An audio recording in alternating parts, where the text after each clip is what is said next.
Shalom Bapak Ibu, Saudaraku yang terkasih. Kembali kita merenungkan firman Tuhan. Kali ini tema kita adalah kebebasan dari ritual palsu. Kolose pasal 2 ayat 18 sampai 20. Saya akan bacakan buat kita semuanya hari ini. Janganlah kamu biarkan kemenangan digagalkan oleh orang-orang yang pura-pura merendahkan diri dan beribadah kepada malaikat, serta berkanjang pada penglihatan-penglihatan tanpa alasan, membesarkan diri oleh pikirannya yang duniawi, sedang ia tidak berpegang teguh pada kepala, di mana seluruh tubuh yang ditunjang dan diikat menjadi satu oleh urat-urat dan sendi-sendi menerima pertumbuhan ilahinya. 20. Apabila kamu telah mati bersama-sama dengan Kristus dan bebas dari roh-roh dunia, mengapa kamu menaklukkan dirimu pada rupa-rupa peraturan, seolah-olah kamu masih hidup di dunia ini? Tema kita hari ini adalah kebebasan dari ritual palsu. Jangan lupa like dan subscribe ya. Bapak Ibu, kesalahan hidup merupakan hal yang baik dan harus diusahakan ya Bapak Ibu ya.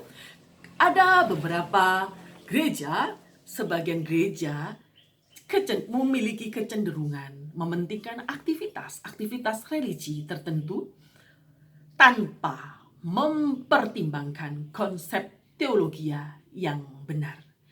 Indikatornya, seringkali mereka pakai kerohanian hanya didasarkan kepada persentuhan hal-hal dengan dunia roh seperti mimpi, nubuat, dan penglihatan. Ya, Bapak Ibu, kalau hal ini yang menjadi indikatornya, Anda akan menjadi orang yang memiliki ritual palsu. Teks hari ini mengingatkan kita untuk menguji performa religius dari kacamata firman Tuhan. Walaupun teologi yang benar tidak menjamin kelakuan orang menjadi benar. Ya Bapak Ibu, ada orang yang pintar berteologi tetapi kelakuannya nol. Ada ya Bapak Ibu ya. Tetapi Bapak Ibu perlu ingat, tidak semua orang yang tampak spektakuler dan religius ternyata berkenan di hadapan Allah.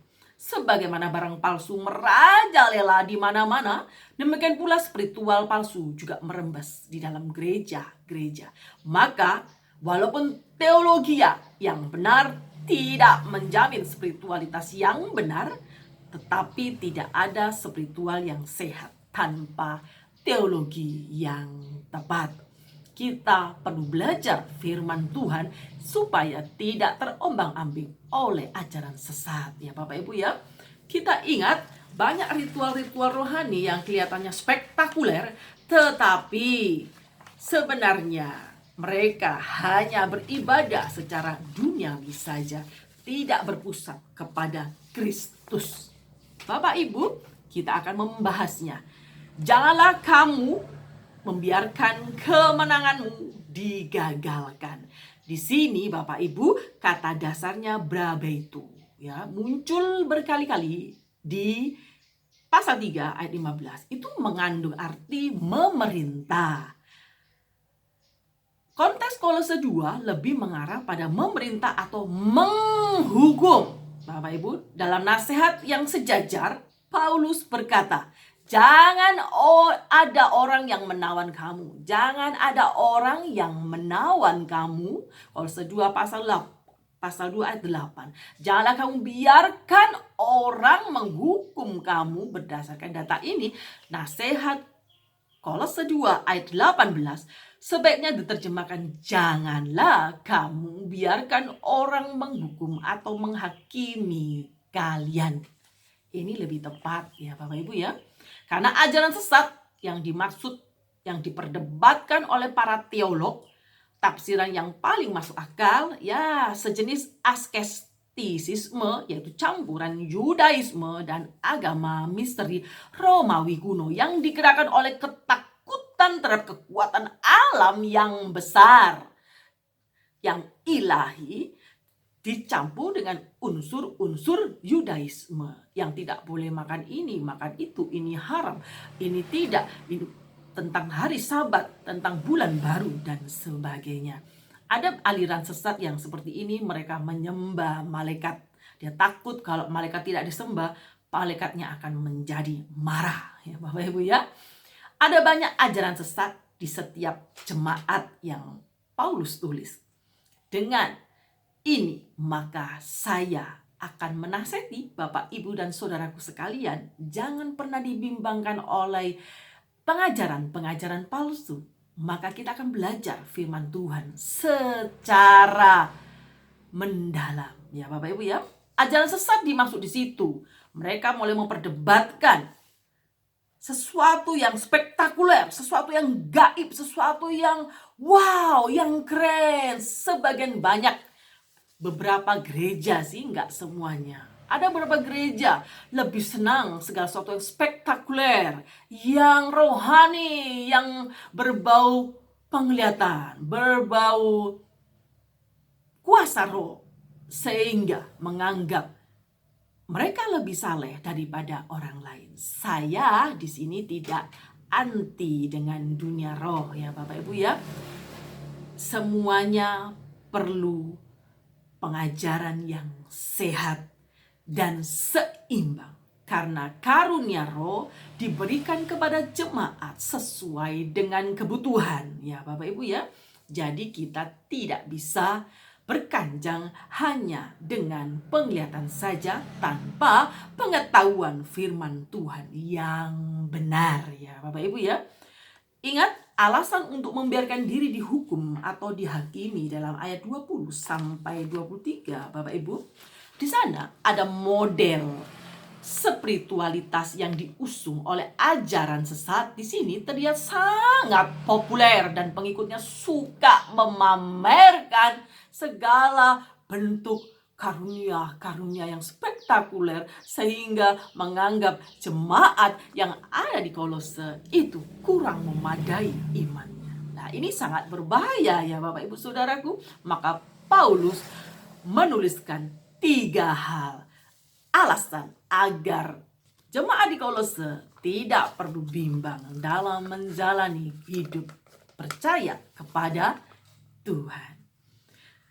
Pertama, Kristus telah membebaskan kita dari roh dunia, ayat 20a.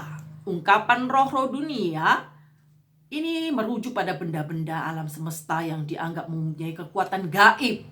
Di sana disamakan roh-roh jahat yang dibalik penyembahan berhala dalam Galatia 4 ayat 8 sampai 9. Menggabungkan dua hal ini menafsirkannya yaitu sebagai roh-roh spiritual yang berada di balik benda-benda alam tertentu. Jika ini benar, maka ibadah kepada malaikat mungkin dimaksudkan mereka untuk menghindari kemarahan Bapak malaikat. Gitu ya Bapak Ibu ya. Ini ajaran-ajaran sesat yang mulai nyeleneh, yang tidak berfokus kepada firman Tuhan. Maka pandangan ini jelas tidak pantas dipercaya oleh orang-orang percaya. Kristus adalah pencipta alam semesta, maka kekuasaan tertinggi adalah pada Kristus Yesus. Jadi semua kepalanya adalah Yesus. Jadi Bapak Ibu tidak perlu bingung bahwa konsekuensi yang harus diingat, alam harus dijaga ya Bapak Ibu ya. Alam tidak boleh dirusak tentunya.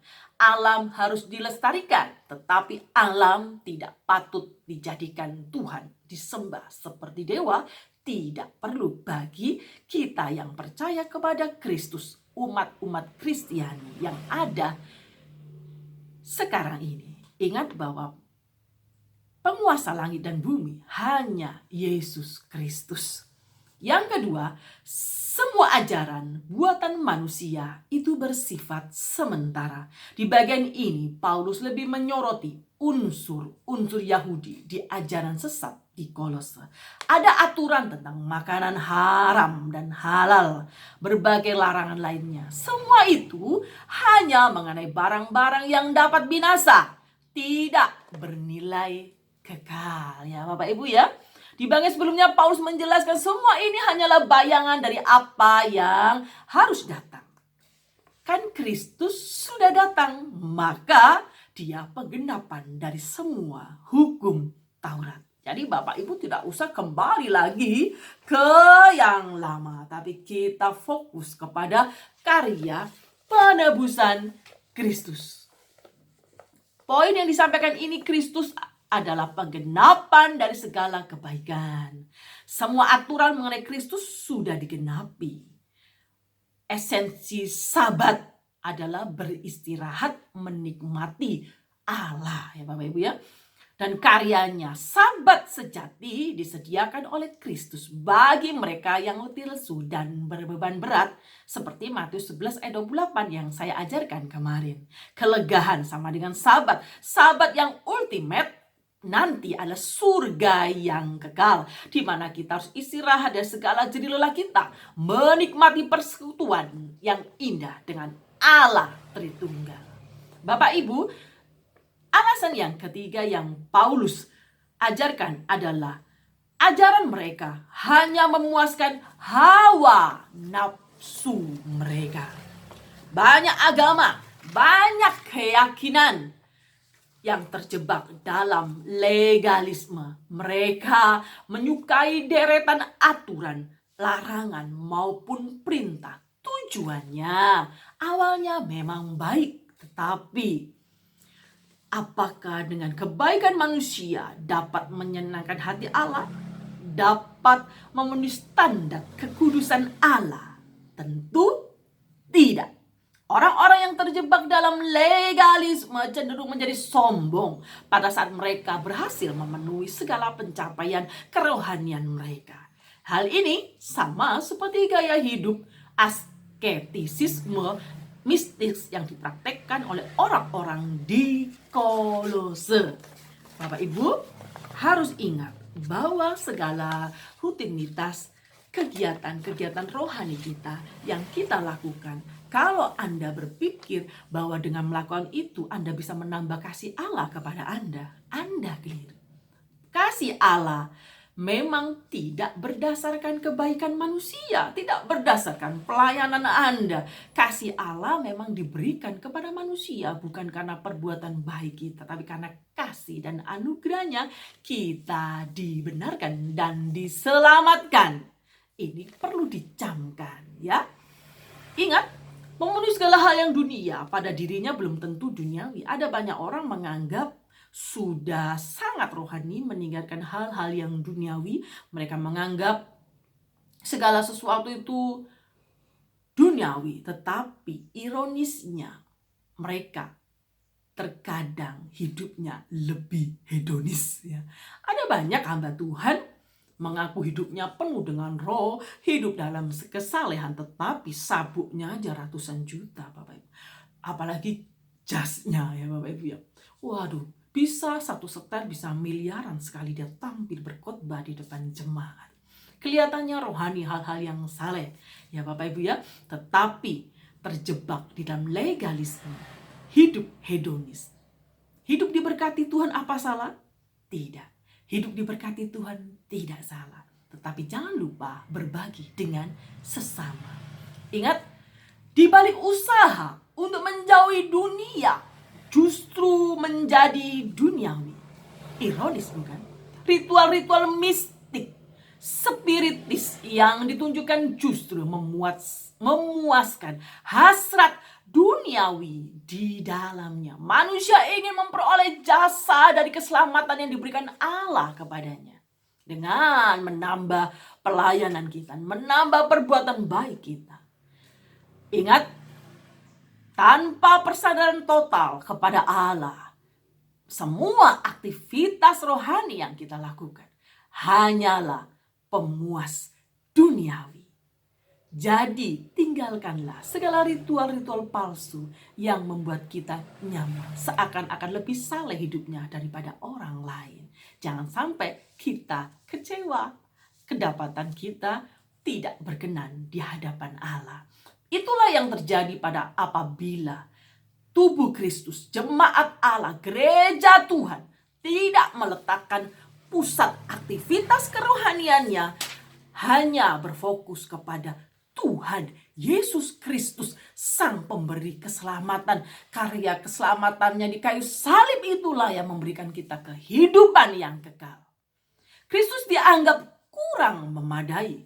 Jemaat Kolose dianggap kurang memadai kalau hanya percaya Yesus aja. Maka harus percaya, harus berkanjang pada hal-hal yang penglihatan, yang mistik, sehingga imannya semakin kelihatan keren gitu ya Bapak Ibu ya.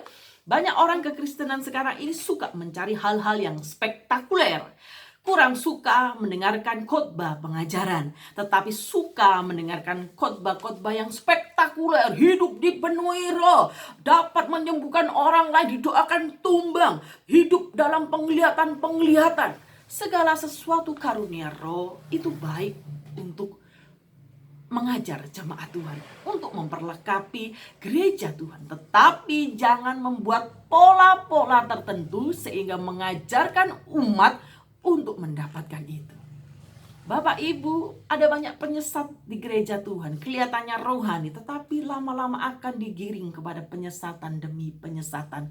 Jangan sampai Anda terperdayai dengan mereka. Jangan sampai Bapak Ibu Saudaraku tertipu dengan misalnya mereka hidup kelihatannya rohani, sederhana, hidup menderita untuk Kristus. Pakaiannya compang-camping, gak mau diberi makan, gak mau diberi ini. Hidupnya benar-benar sangat sederhana supaya sama seperti Kristus. Hidupnya disiksa, tidak mau makan ini, tidak mau makan itu. Ya, berkanjang pada hal-hal yang rohani itu sebenarnya boleh, tetapi harus diselaraskan penglihatan ini dengan firman Tuhan, sehingga kita tidak salah arah. Iblis paling hebat dan paling jago untuk menyamarkan ayat demi ayat. Maka kita harus teliti, jangan alergi dengan teologia. Teologia yang benar menggiring Anda untuk lurus dalam perjalanan pengiringan Anda kepada Tuhan Yesus Kristus. Ingatlah, dalam menyikapi disiplin rohani, berdoa, membaca kitab suci, melayani pekerjaan Tuhan, memberi pelayanan kepada orang-orang miskin, semua itu merupakan legalisme yang bertabrakan dengan Injil, kan? Sebenarnya semua dilakukan untuk Kristus, maka hidup ini lebih fokus kepada Allah daripada kita mengutamakan segala hukum perintah-perintah manusia, ibadah-ibadah yang sesungguhnya hanya ingin meningkatkan ego kita, menaikkan kita di atas takhta kita sehingga Allah digeser ya Bapak Ibu ya. Bapak Ibu, jauhilah orang-orang seperti ini. Ingat, kelihatannya rohani tetapi belum tentu rohani. Justru mereka memiliki hal-hal yang duniawi yang mereka tawarkan. Jangan pernah diperdaya dengan hal-hal itu tanpa persandaran total pada karya penebusan. Aktivitas rohani hanya bersifat pemuasan duniawi. Ini harus dicatat dan diingat. Jika seseorang menganggap perkenanan Tuhan atas hidupnya didasarkan indikatornya adalah disiplin rohani yang Anda lakukan, Anda salah. Karena kedisiplin rohani yang kita lakukan itu hanyalah ucapan syukur yang kita lakukan karena Allah sudah menyelamatkan kita. Bentuk kasih kita kepada Allah ingin bersekutu, mencari kebenaran dari kebenaran, menuju kebenaran, menuntun orang datang kepada Tuhan. Ya Bapak Ibu ya, ingatlah, walaupun demikian kita harus selalu disiplin rohani. Tetapi segala fokus, segala kegiatan, aktivitas rohani harus bersumber pada sandaran total kepada pengorbanan Kristus di kayu salib. Jangan pernah silau dengan pengajaran-pengajaran yang spektakuler yang hanya fokusnya berkanjang hal-hal yang rohani, yang penglihatan, yang roh-roh, sehingga Anda menjadi terperdaya, terpesona, lupa akan firman Tuhan. Fokus firman Tuhan harus tetap Yesus, bukan si pembicaranya, bukan pendeta yang dituhankan. Ya Bapak Ibu ya, saya punya kesaksian. Waktu saya pacaran, suami saya ini kan sudah pendeta muda ya Bapak Ibu ya, diundang dalam suatu persekutuan doa, di sana disuruh khotbah Bapak Ibu.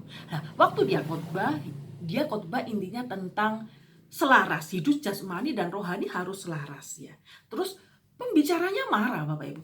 Dia bilang begini, saya ini berkhotbah Setiap hari di jemaat yang dia layani persekutuan doa itu ya Bapak Ibu ya. Dia suka doa 8 jam Bapak Ibu. Bayangkan, dia lebih suka dekat dengan Tuhan daripada melakukan segala aktivitas dunia nyata. Seakan-akan ini rohani dalam tanda kutip Bapak Ibu. Ingatlah, hidup di dunia ini harus sejalan. Jasmani dan rohani harus imbang. Bapak Ibu rajin beribadah kepada Tuhan, rajin menyembah Tuhan, rajin mendengarkan firman Tuhan. Tetapi kehidupan nyata, buah dari pertobatan harus bisa dinikmati oleh orang-orang di dunia ini. Kita tidak bisa menawarkan orang lain dengan persepsi-persepsi kita tanpa gaya hidup yang orang lihat secara nyata dengan mata. Bapak Ibu perlu hari-hari ini tinggalkan segala ritual-ritual keagamaan yang penuh dengan kepalsuan. Hanya topeng belaka, beribadah hanya ingin dipuji orang. Ibadahnya ingin menyenangkan hasrat duniawi saja. Kita akan belajar bahwa kita tidak mau dihukum oleh hal-hal yang kurang penting, saya anggap ya. Segala sesuatu yang kita kerjakan harus berfokus kepada Tuhan Yesus Kristus. Selamat melayani pekerjaan Tuhan. Selamat berkarya bagi hormat kemuliaan nama Tuhan. Sesuai dengan talenta Bapak Ibu Saudaraku sekalian. Fokuskan persandaran imanmu. Fokuskan segala rutinitasmu. Hanya bagi hormat kemuliaan nama Tuhan Yesus Kristus saja. Dimuliakanlah nama Tuhan atas kehidupan kita. Amin.